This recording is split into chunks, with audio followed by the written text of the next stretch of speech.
Well, hello, my YouTube friends. Um, so where to begin? I don't know. I got a few comments.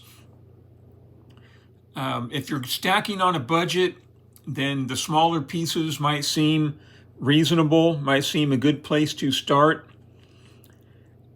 But I would just say that buying smaller pieces from the online dealers. Now, this is JM Bullion, so I'm not searching like all available online dealers. I know there's more than JM and APMEX, but JM Bullion, they're asking $252 for a 1/20th maple. Okay, so here's a 1/20th maple that I just bought. Fresno Coin Gallery is asking spot plus 90. And so they figured the price by doing the math. Whatever the spot was, they add 90 to it and then multiply that times 0.05. And so that's the asking price, at the coin shop. It came out to about $133 or something like that. And so if you can get a deal like that, if you can get a good price on it, close to spot. I mean, it only added 450 because it was 1/20th of 90 is $4.50. And so that's about 130. Here's another one that makes it 260.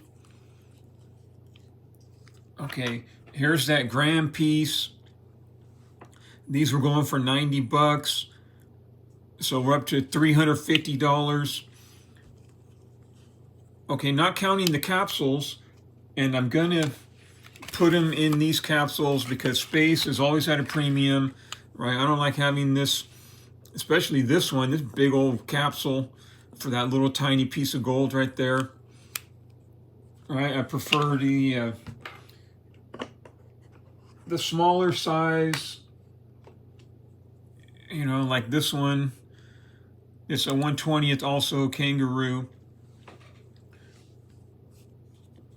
So that's going to save a lot of space.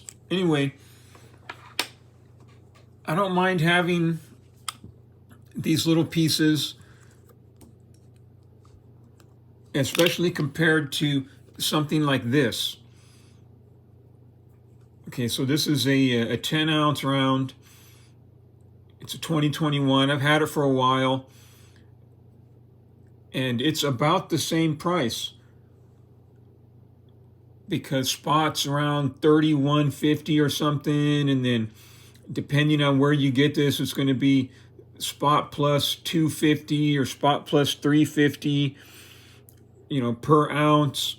So you're looking at about $350 for this, a big old thing. I don't know how you're going to carry that in your pocket. Silver takes up so much space. So these are both $350. All right, and so these days in my stacking journey, I like gold. I have silver, right? And I love silver. Silver's beautiful, all that stuff. There's nothing wrong with silver, but for me, it just takes up a lot of space. Okay, hold on. I'm going to pause the video for a second. I'm going to crack these open. No, not that one. And then I'm going to open these and we're going to save some space here. Okay, hold on. Okay, I did all the prep work off camera. So let's zoom in a little bit. What I did was, like for example, this maple is still in its original shrink wrap. So I took the, it's a 13.9 millimeter. And one of these around here is a 14. That might be it. Anyway, so I held that over it like that. And then I took the scissor and I trimmed off like the plastic wrap without opening it. So now the bottom one, I can push that in there, and it's a little tiny bit bigger, and that's okay. That just means the corners are pushing up a little bit.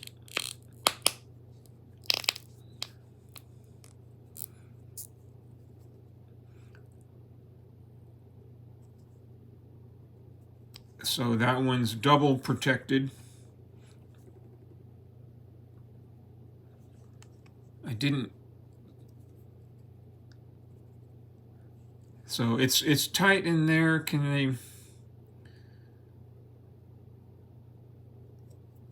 tell. What I'm looking for here is like a distortion in the top plastic caused by the, see the reflection of the light bulb overhead. It's not distorted, so the plastic is as flat as it's going to be. So I did that one. Now this one is a bit of a problem, and so what I did, where'd it go? I lost it already.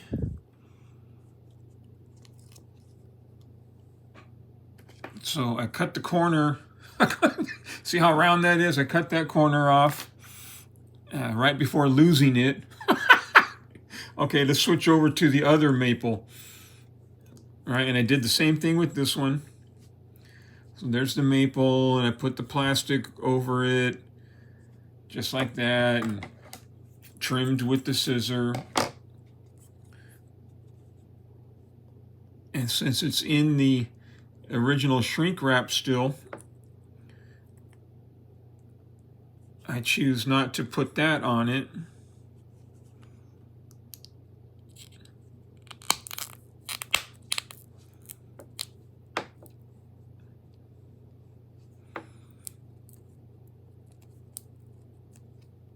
And so, okay, one other thing I was going to mention about stacking on a budget or stacking with a limited budget.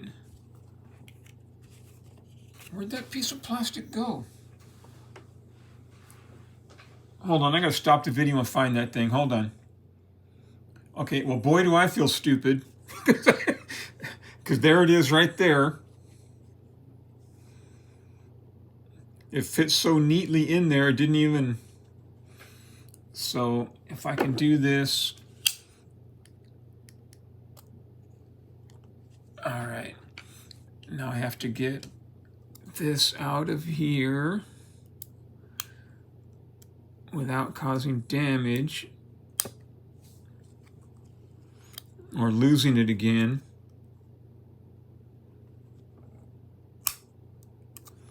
Man.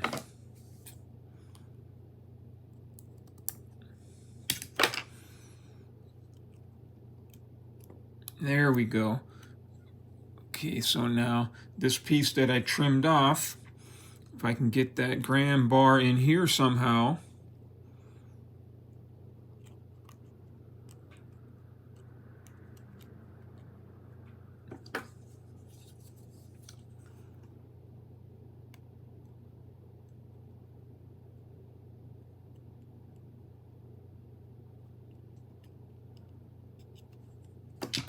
And then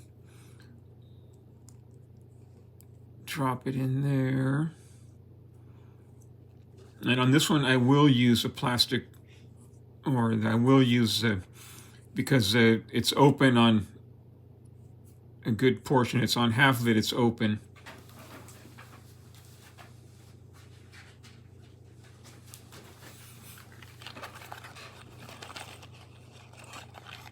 Oh, that's right. The other thing I was going to say about stacking on a budget. So like, for example, with the high prices right now of all the metals, and, you know, if you only, you know, have $100, $150, $25, $50, you know, whatever amount you have available to spend that day,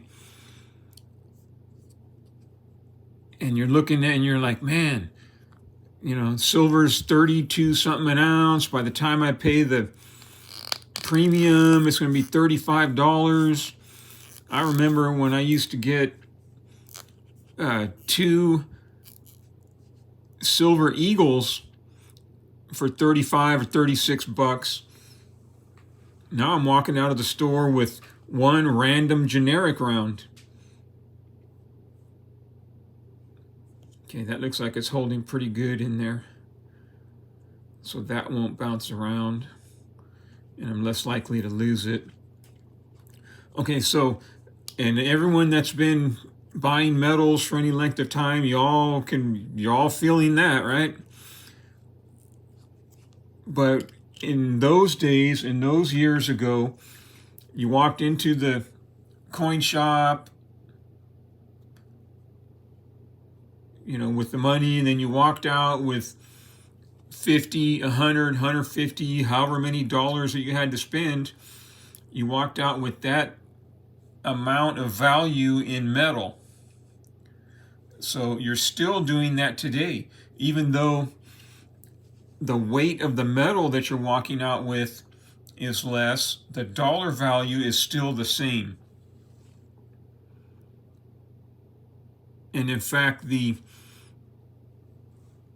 premium has gone down as a percentage because the spot price is so high.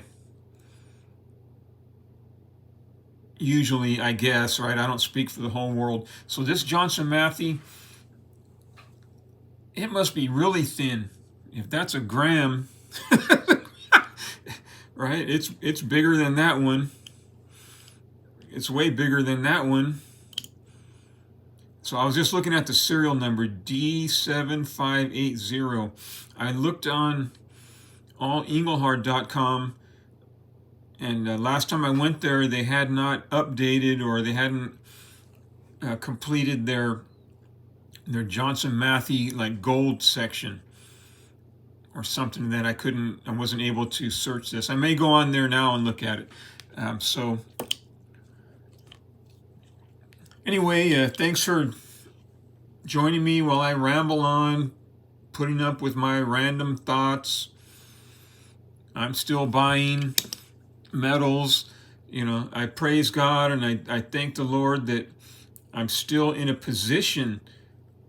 Well, I didn't notice that one had a double date on it. 1952, 2022.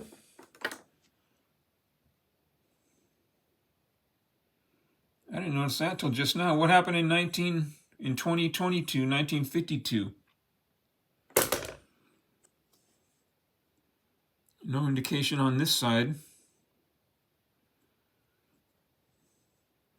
So, okay, well, whatever. If you know why that's the case, let me know. 1952. This one doesn't have any extra date on it, does it? It has it in big. Does that one have it down there too? Man, this video is dragging on. Is this a 2023? With a 2052-22 date privy on it? Okay, this one has a personality disorder.